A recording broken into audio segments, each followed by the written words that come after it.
خداوند کے مقدس نام میں آپ سبوں کی سلامتی ہو۔ مسیح میں میرے عزیزوں، گزشتہ صبح ہم نے 17ویں اور 18ویں دو آیات تلاوت کی تھیں، جس میں ہم نے یہ سیکھا تھا کہ گلتیوں کی کلیسیا کو خداوند کا بندہ پولس رسول خبردار کر رہا ہے کہ شریعت نواز اور یہودیت پرست لوگ تمہیں دوست بنانے کی کوشش کریں گے۔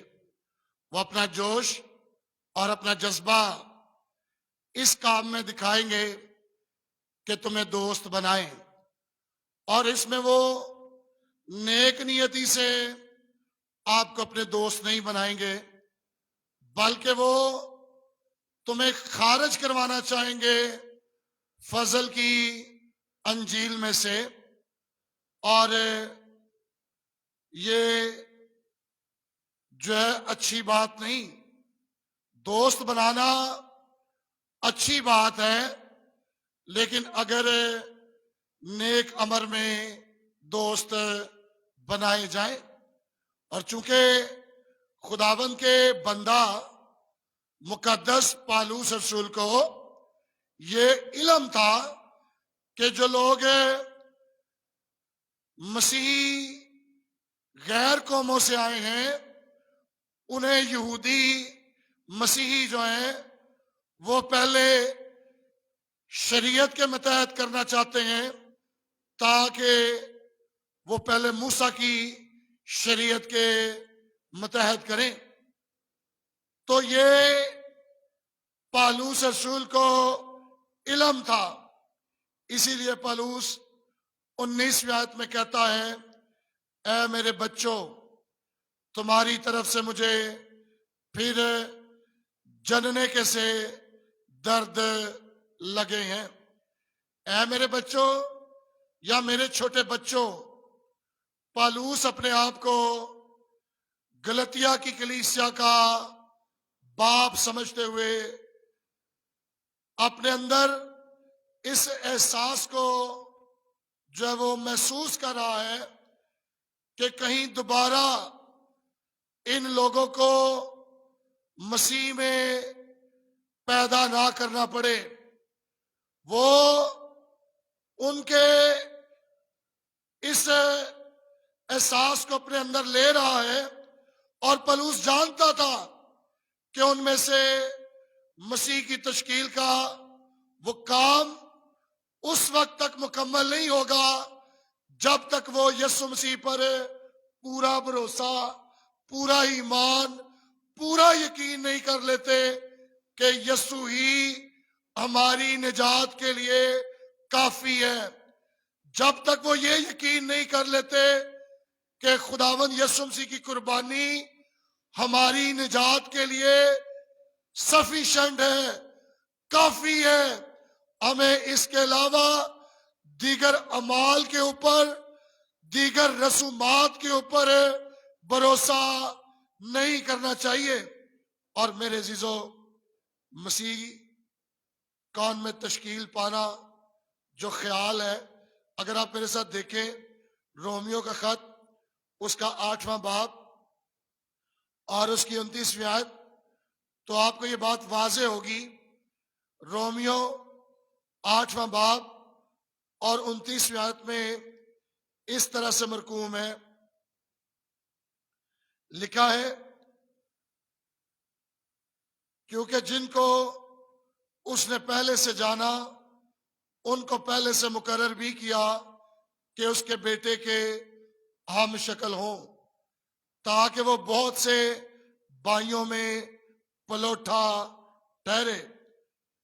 یعنی لوگ یسوع مسیح کی مانند بنے یا یسوع مسیح جیسی شکل اختیار کریں۔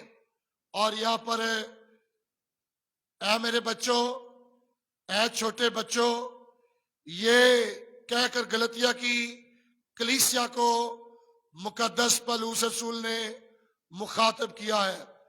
پالوس نے ایک طاقتور تصویر دینے کے لیے یہاں پر ایک ستارے کو بڑی مہارت کے ساتھ استعمال کیا ہے۔ اور میرے عزیزو، یہاں لکھا ہے میرے بچوں، اے چھوٹے بچوں، یعنی پالوس نے انہیں انجیل سنا کر جو گناہوں کی معافی اور ہمیشہ کی زندگی کی انجیل ہے، ان لوگوں کو جنم دیا، ان لوگوں کو نئے سرے کی پیدائش کا تجربہ دیا، اس لیے وہ انہیں بچے کہہ کر پکارتا ہے۔ اور میرے عزیزو، یہاں پر پالوس یہ کہتا ہے کہ اسے درد ہے ان کے لیے کہ وہ مسیح کی شکل اختیار کرے، وہ مسیح کی طرح کے بنے۔ پالوس اس وقت تک محنت کرتا رہے گا جب تک ان کی شخصی زندگیوں میں کرسمس نہ آ جائے، بڑا دن نہ آ جائے، یسوع مسیح ان کی زندگیوں میں پیدا نہ ہو جائے۔ یہی ہر ایک خادم کی ذمہ داری ہونی چاہیے۔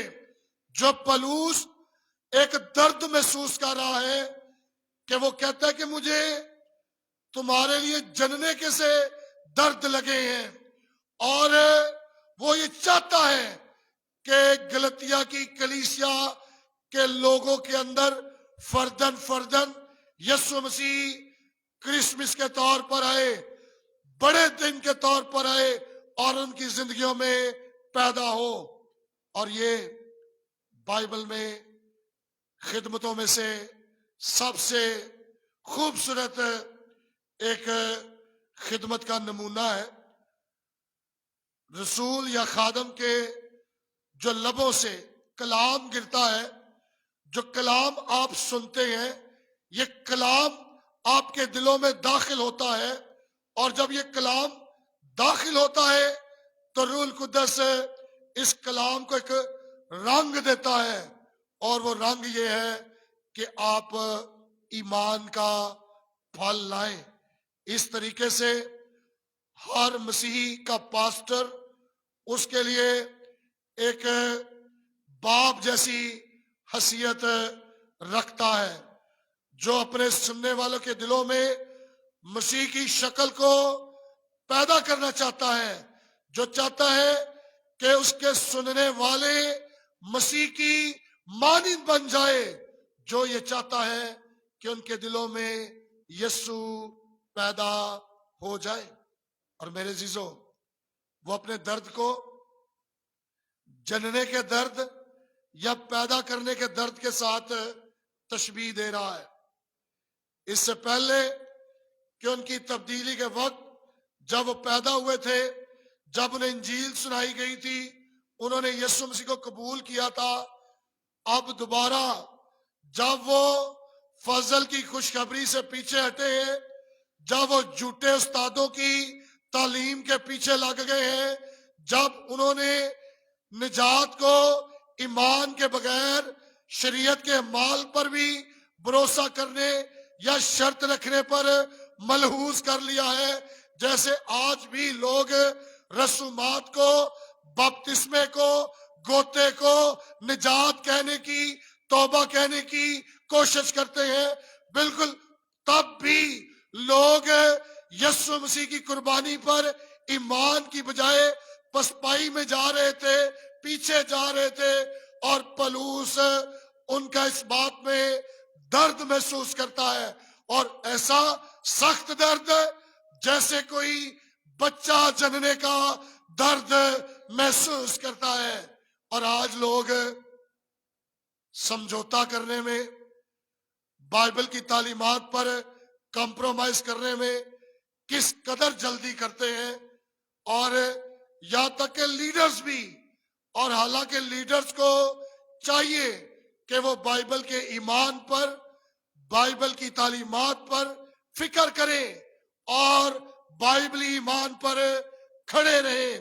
اور یہ بہت ہی پالوس ایک باپ ہونے کے ساتھ ساتھ یہ احساس دلا رہا ہے کہ کس طرح وہ صحیح ٹریک سے ہٹ جانے والے مسیحوں کے لیے اپنی زندگی میں درد محسوس کرتا ہے، اور وہ اب سوچ رہا ہے کہ اسے دوبارہ محنت کرنی پڑے گی.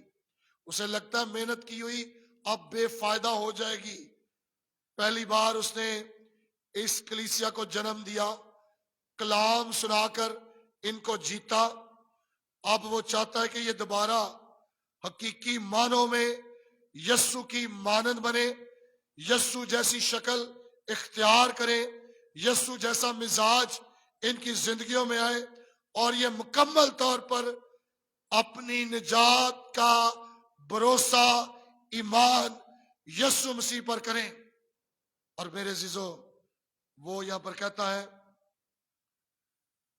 20ویں آیت میں، جی چاہتا ہے کہ اب تمہارے پاس موجود ہو کر اور طرح سے بولوں، کیونکہ مجھے تمہاری طرف سے شبہ ہے، شک اب میرے دل میں آ گیا ہے، اور میں اب آ کر اپنا لہجہ بدلنا چاہتا ہوں. پولس نے 20ویں آیت میں 2 باتوں کی خواہش کا اظہار کیا ہے. پہلا یہ کہ وہ گلتیوں کی کلیسیا میں دوبارہ آ کر رہے، ان میں موجود ہو، لیکن اس کی یہ خواہش بھی تھی کہ اب آ کر سخت الفاظ میں ان کے ساتھ بات کرنے کی ضرورت نہ پڑے، وہ اپنا لہجہ بدل سکے. پھر بھی جب انہوں نے سچی انجیل، سچی خوشخبری سے پسپائی دکھائی ہے، پیچھے ہٹے ہیں، ان کے خطرے نے اسے سخت الفاظ کو ان کے لیے استعمال کرنے کے لیے ضروری بنا دیا ہے. اب وہ فضل کی خوشخبری، ایمان سے نجات کی تعلیم سے پیچھے ہٹ گئے. تو اب پولس چاہتا ہے کہ سخت الفاظ بھی ان کے لیے استعمال کیے جائیں. اب پولس کے دل میں ایک شک بیٹھ گیا ہے، اب اسے ان کے بارے میں شبہ ہے، اب اسے پتا ہے کہ یہ لوگ فضل کی انجیل سے پھر رہے ہیں.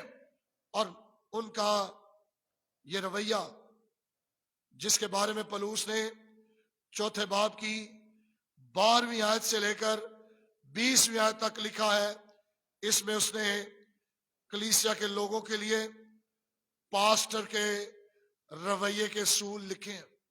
ایک پاسٹر، ایک خادم کا کلیسیا کے بارے میں کیسا رویہ ہونا چاہیے، ان 8 آیات میں اس نے کچھ اصول لکھے ہیں جنہیں آج صبح میں آپ لوگوں میں منادی کے ذریعہ سے پیش کرنا چاہتا ہوں. ان کا رویہ اپنی ذات سے، اپنی شکل سے، اپنی دولت سے، اپنی مشہوری سے لوگوں کو متاثر کرنے پر متعین نہ ہو. پہلی بات پولس نے یہاں پر سکھائی ہے کہ میں نے کمزوری میں تم لوگوں میں انجیل سنائی تھی اور تم لوگوں نے اس کو قبول کیا تھا. میں اتنا صحت مند نہیں تھا، میں اتنا خوشحال نہیں تھا، اس کے باوجود بھی تم نے انجیل کو قبول کیا ہے. تو آج میرے جیسے خدام کے لیے یہ اصول ہونا چاہیے کہ وہ کہیں اپنی پرسنالٹی، اپنی تعلیمی اسناد، اپنی گاڑی، اپنے بڑے گھر، اپنے بڑے گرجے یا اپنی بڑی کلیسیا کے سبب سے لوگوں کو متاثر کرنے کی کوشش نہ کرے، بلکہ سچے کلام کے وسیلہ سے لوگوں کو جیتنے کی کوشش کرے.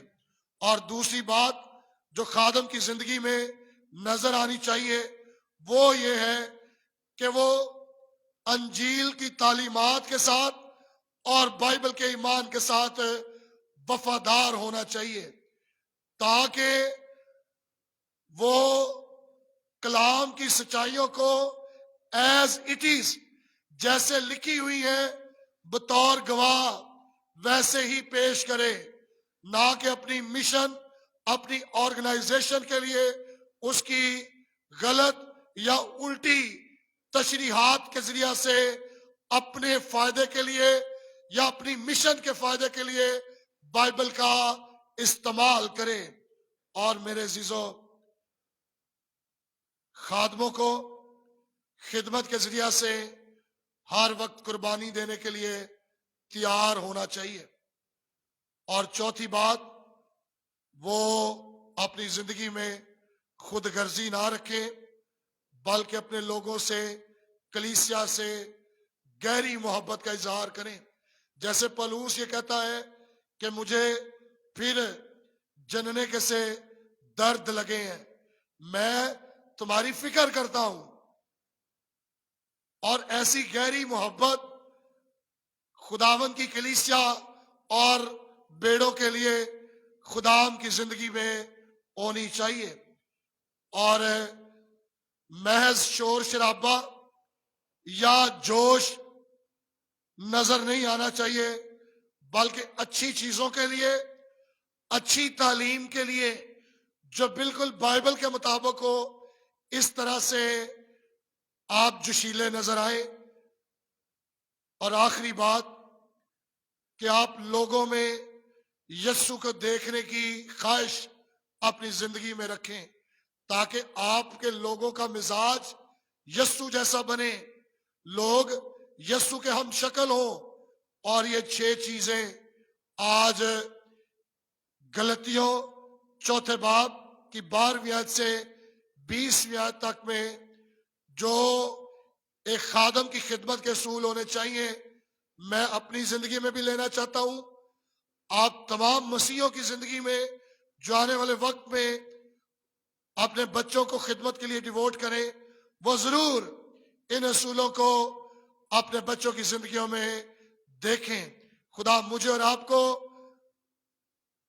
کلام کے مطابق زندگی گزارنے اور ہمیشہ سچی تعلیم اور خدمت کے اچھے اصولوں کے ساتھ جڑے رہنے کی توفیق بخشے، آمین۔ آئیے اپنے سروں کو جھکائیں اور دعا مانگیں۔